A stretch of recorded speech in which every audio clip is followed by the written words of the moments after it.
میں نے اپنے شوہر کے ساتھ سونا ہی چھوڑ دیا ہے اب۔ میں نے کمرہ الگ کر لیا ہے، بچوں کے ساتھ ہی سو جاتی ہوں۔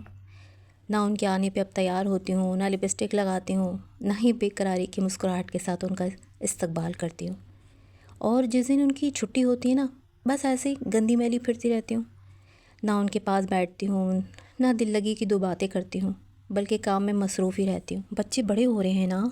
شرم آتی ہے اب بچے کیا سوچیں گے، والدین کا رومانس چل رہا ہے ابھی تک ختم ہی نہیں رہا۔ ہم میں سے 90% پیرنٹس بچوں کی ٹین ایج میں داخل ہوتے کے ساتھ یہ پابندیاں اپنے اوپر فرض کر لیتے ہیں۔ ہسبینڈ وائف یہ سمجھتے ہیں کہ ان کے آپس میں اس طرح دور ہو جانے سے وہ اپنے بچوں کی سیکچول گروتھ روک سکیں گے، لیکن یہ ایک بہت بڑی غلط فہمی ہے۔ یہ قدرت کا ایک نظام ہے کہ بچے میں سیکشول ایموشن پیدا ہوں گے ہی ہوں گے، چاہے ہسبینڈ وائف اپنے کمرے الگ کریں یا نہ کریں۔ بچوں کے ٹین ایج میں داخل ہوتے ہی سیکشول ایموشن کا سسٹم بچوں کے جسم کے اندر ترقی کرتا ہی کرتا ہے، تو پھر کیوں وائف یا ہسبینڈ اپنے آپ کو ایک دوسرے سے دور کر کے اپنے رشتے کو ٹھنڈا کر لیتے ہیں؟ وہ سمجھتے ہیں کہ ہم بچوں کو بہت اچھی تربیت کر رہے ہیں، ہم بچوں کو بچا رہے ہیں، نہیں بلکہ وہ اپنے بچوں کو یہ سکھا رہے ہوتے ہیں کہ شوہر بیوی کے بیچ محبت، احترام اور قربت کوئی چیز نہیں ہوتی۔ ہم یہ سبق دے رہے ہوتے ہیں کہ شادی کے بعد بچے بڑے ہونے پر جذبات مر جاتے ہیں۔ اگر بچوں کی ماں یعنی کہ شوہر کی بیوی اپنے شوہر کے آنے پر مسکراہٹ کے ساتھ استقبال نہیں کرے گی، اگر وہ شوہر کے بلانے پہ دوڑ کے محبت سے نہیں جائے گی،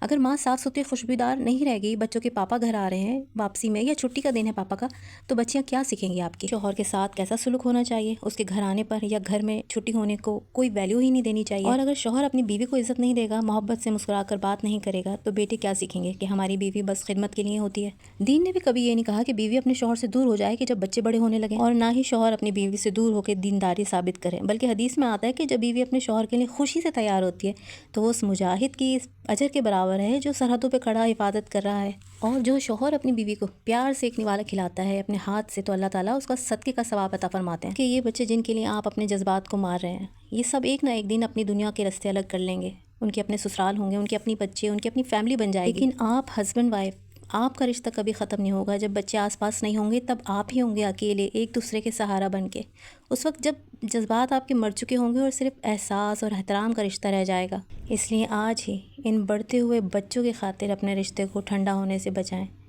اور آج ہی اچھے سے اپنے ہسبینڈ کے لیے تیار ہو، مسکرا کے ان کا دروازے پہ استقبال کریں۔ بچوں کو یہ بتائیں کہ یہ گناہ نہیں ہے، بلکہ ہمارے دین کا ایک خوبصورت حصہ ہے جس پہ ہمیں ثواب ملتا ہے۔ میری دل سے نکلی ہوئی بات اگر آپ کو پسند آئی ہو تو ضرور لائک اور کمنٹس کریں، اور میرے چینل کو سبسکرائب کرتے جائیں، اور کمنٹس باکس میں ضرور بتائیں کہ آج آپ تیار ہوئیں